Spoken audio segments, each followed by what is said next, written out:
नमस्कार, penalty corner में आपका स्वागत है।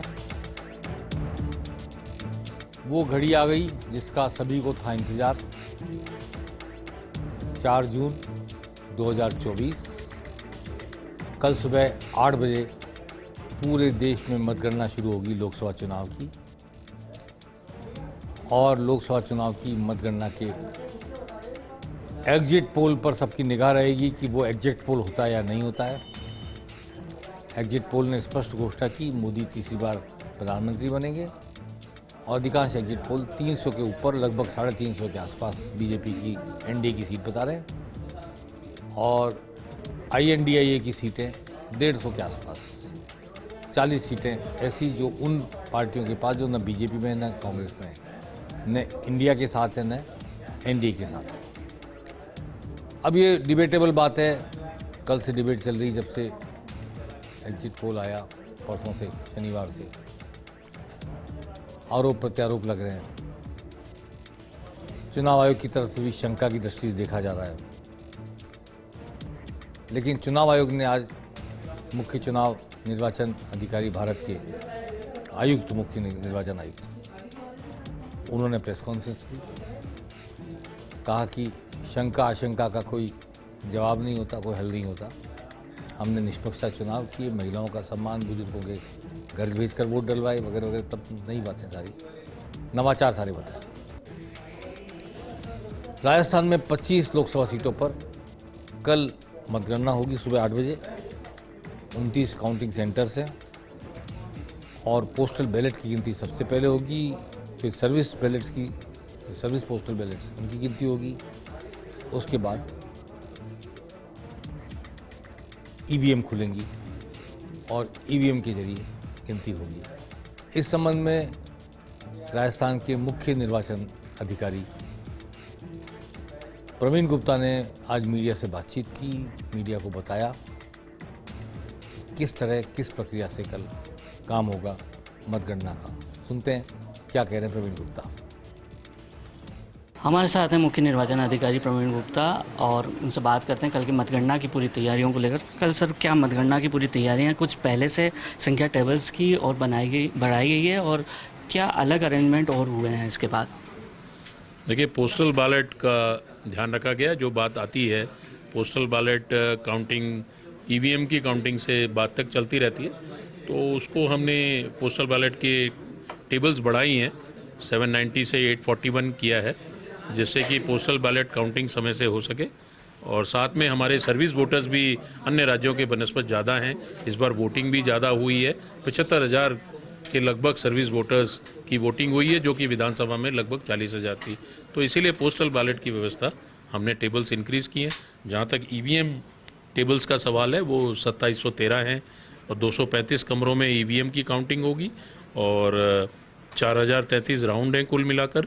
20 राउंड से लेकर 28 राउंड तक लोकसभा सीटें में ये गणना होगी। तो रुझान मेरे ख्याल से जो आपको पहला रुझान ईवीएम का है वो लगभग 9 बजे के आसपास, क्योंकि 8:30 से काउंटिंग है, तो 9 बजे के आसपास और इकट्ठा करते करते आठों विधानसभा में तो हो सकता है 9, सवा 9 के आसपास आपको पहला रुझान मिले। इस समय काफ़ी चर्चाओं में ये आया है 17C फॉर्म और टेंडरिंग वोटिंग को लेकर भी आम मतदाता के प्रति कुछ ज़्यादा जागरूकता नहीं है, जानकारी भी नहीं है।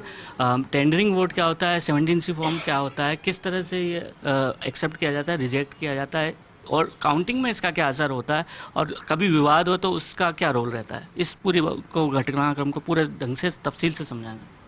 देखिए, 17C एक रिकॉर्ड है जो ईवीएम में मत पड़े हैं।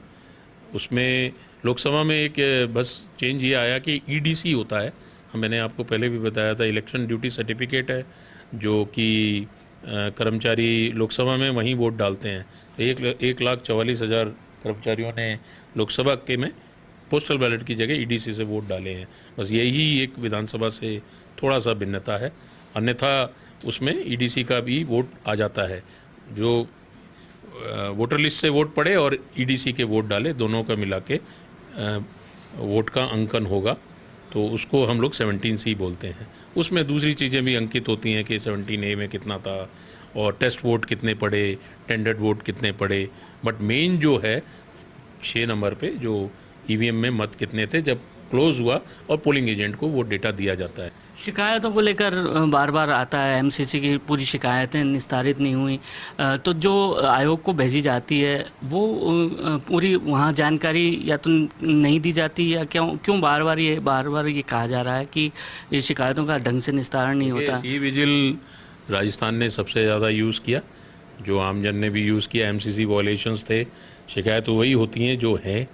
और जहाँ तक आप बात कर रहे हैं कि किसी ने कुछ भाषण में कहा या स्टार कैंपेनर ने कहा, स्टार कैंपेनर का निस्तारण आयोग के स्तर से करते हैं, और उन्होंने नोटिस भी दिए हैं। हमने अपने राजस्थान के भी देखे, नोटिस वहाँ से दिया जाता है, पार्टीज़ को दिया गया है इस बार। तो इस तरह से जो भी कार्रवाई होती है उसका वीडियो रिकॉर्डिंग देखा जाता है, वीडियो रिकॉर्डिंग रखते हैं, सारा देखते हैं वो सही है या गलत है, और ऐसी कोई।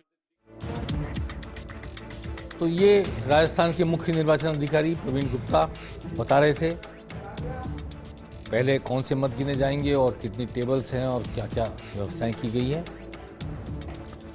आज मतगणना के एक दिन पहले कई प्रमुख मंत्रियों ने मुख्यमंत्री भजनलाल शर्मा से मुलाकात की, अपना अपना फीडबैक दिया होगा, आगे क्या करना है इस पर चर्चा की होगी।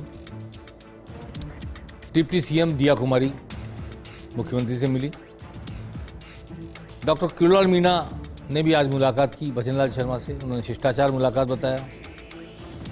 झाबर सिंह, खर्रा, जोगाराम पटेल, संजय शर्मा, इन सब मंत्रियों ने एक एक करके आज मुख्यमंत्री भजनलाल शर्मा से मुलाकात की। नेचुरली लंबे समय से आचार संहिता चली आ रही थी, मंत्री कुछ काम नहीं कर पा रहे थे, अधिकारी अलग सिरे से चल रहे थे। अब कैसे एडमिनिस्ट्रेशन चलेगा, कैसे राजकाज चलेगा, किस तरह आगे बढ़ा जाएगा, इस पर सबने बातचीत की होगी ऐसा अनुमान है। पीसीसी चीफ गोविंद डोटासरा बहुत प्रसन्नचित्त और पॉजिटिव दिख रहे हैं। उनको लग रहा है कि हम 6 से 10 सीट जीत रहे हैं। 10 सीट 9 सीट तो बोलते हैं आमतौर पर, और बातचीत में अगर व्यक्तिगत बातचीत करो तो मिनिमम 6 पर आ जाते हैं। 6-7 तो हम जीत ही रहे हैं, ऐसा बता रहे हैं। 25 में से 25 सीट पिछले 2 चुनाव में बीजेपी ने जीती थी राजस्थान में, उसकी हैट्रिक लगने की पूरी संभावना थी, क्योंकि इस बार राज भी बीजेपी का था।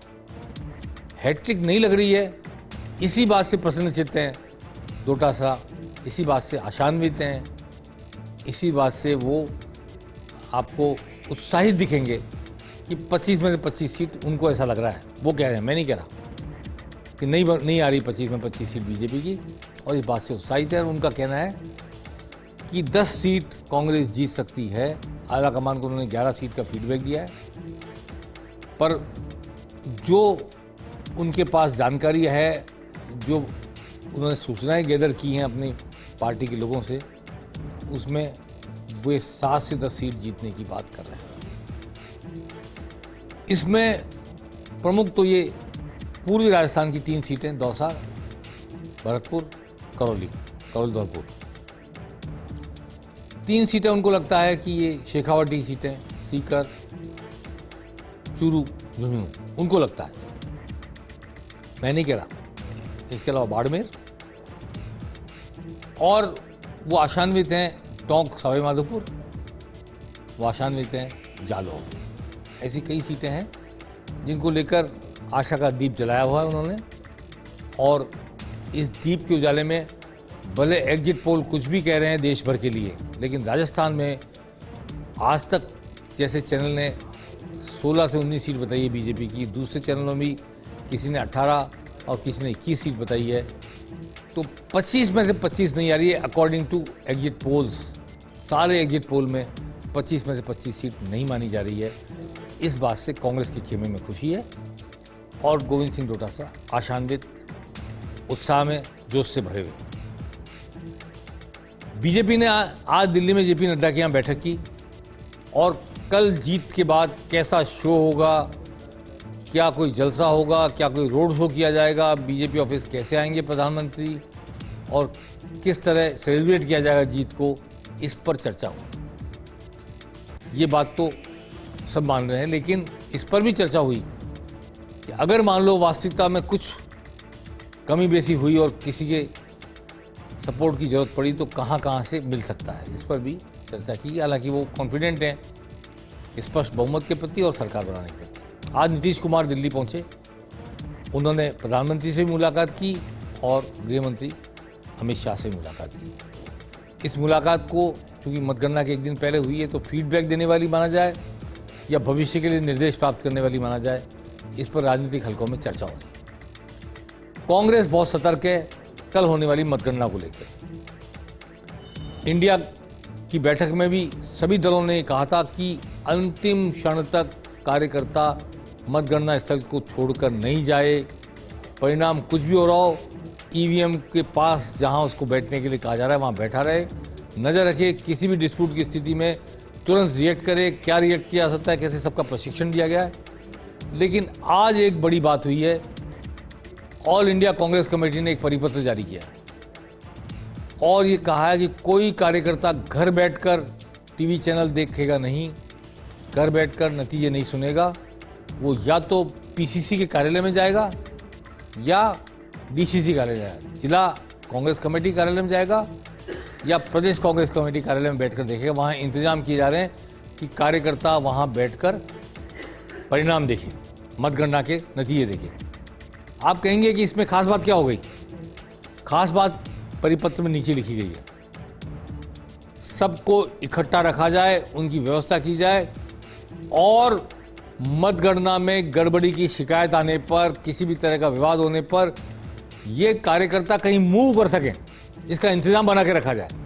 अर्थात ये जो 500, 1000, 1500 कहीं किसी भी संख्या में कार्यकर्ता बैठे होंगे, 200 बैठे होंगे, 100 बैठे होंगे, ये इस तैयारी के साथ बैठे होंगे कि नतीजे तो देख रहे हैं टीवी चैनल पर, लेकिन अगर कहीं से कॉल आ जाए, कहीं हमारे जाने की जरूरत पड़े, कहीं शक्ति प्रदर्शन करना पड़े, कहीं अपनी बात रखनी पड़े, कहीं मैन पावर दिखानी पड़े, तो रेडी टू मूव, ये निर्देश इनको दिए गए। ऐसा मैं पिछले सन 77 से चुनाव देख रहा हूँ, पहली बार किसी पॉलिटिकल पार्टी को ये इंतजाम करते हुए और ये निर्देश देते हुए मैंने देखा है। क्योंकि कांग्रेस को ये आशंका है कि किसी भी स्तर पर कोई भी हेरा फेरी, गड़बड़ी हो सकती है और उसके कार्यकर्ताओं को शक्ति प्रदर्शन करना पड़े अपनी बात कहने के लिए, अपनी बात मनवाने के लिए, या उन्हें कहीं मिलने जाना पड़े, कहीं बात कहनी पड़े, मीडिया से बात करनी पड़े, जुलूस निकालना पड़े, कुछ भी व्हाट्सओवर इट में भी।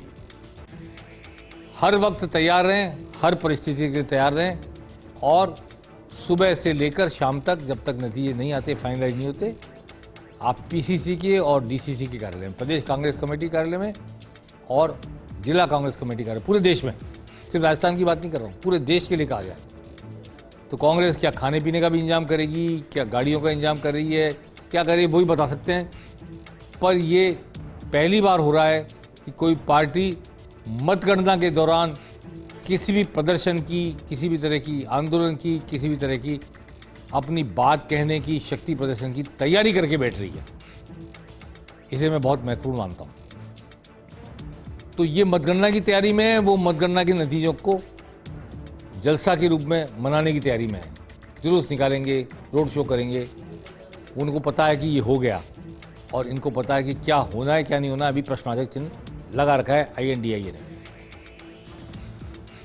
कल 4 जून को सब कुछ साफ हो जाएगा। अब इस बात से कोई मतलब नहीं है किसने किसको वोट दिया, कौन किसके साथ रहा, किसने भीतरघात किया, और इस बात को भी हमको देखना होगा।